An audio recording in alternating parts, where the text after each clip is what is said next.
Hi friends, ഞാൻ നിങ്ങളെ health നമ്മുടെ യൂട്യൂബ് ചാനലിലേക്ക് എല്ലാവർക്കും സ്വാഗതം. ഇന്ന് നമ്മൾ സിമ്പിൾ മുട്ട കുത്തിപ്പൊരിയാണ് കേട്ടോ ഉണ്ടാക്കണേ. എല്ലാവരും ഉണ്ടാക്കുന്നതാണ്, പക്ഷേ ഇത് ഇത്തിരി സ്പെഷ്യലാണ് കേട്ടോ. അപ്പോൾ എങ്ങനെ ഉണ്ടാക്കാൻ നോക്കിയാലോ? ആദ്യം ഒരു ചീഞ്ചട്ടി എടുക്കുക, കുറച്ച് വെളിച്ചെണ്ണ ഒഴിക്കുക, ഒരു ചെറിയൊരു സബോള കുനുകുനാന്നരിയുക, ഒരു പച്ചമുളകും കുനുകുനാന്നരിയുക കേട്ടോ. അത് കഴിഞ്ഞാൽ നമുക്ക് നമ്മുടെ താരം പുതിനയിലാണ് കേട്ടോ. നന്നായി കഴുകിയിട്ട് കുനുകുനാന്നരിഞ്ഞ് മാറ്റി വയ്ക്കുക കേട്ടോ. ഇനി പൊടികളിട്ട് കൊടുക്കാം.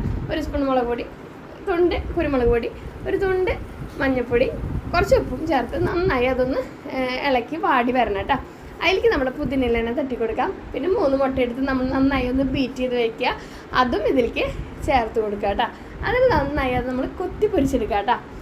പിന്നെയൊക്കെ നമ്മൾ സാധാരണ ചെയ്യണ പോലെ തന്നെ നന്നായി കൊത്തി പൊരിച്ചെടുക്കുക. ഇത് നല്ല സിമ്പിൾ റെസിപ്പിയാണ്.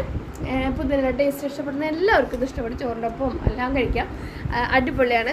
ഇത് ആദ്യമായിട്ട് കാണുന്നവരെ എനിക്കൊന്ന് കമൻറ്റ് ചെയ്യണം, ഞാൻ ആദ്യമായിട്ട് കാണുന്നതെന്ന്. ഇതെല്ലാവരും ഒന്ന് ട്രൈ ചെയ്ത് നോക്കണം കേട്ടോ. അപ്പോൾ ഇന്നത്തെ വീഡിയോ അത്രേ ഉള്ളൂ. ബൈ.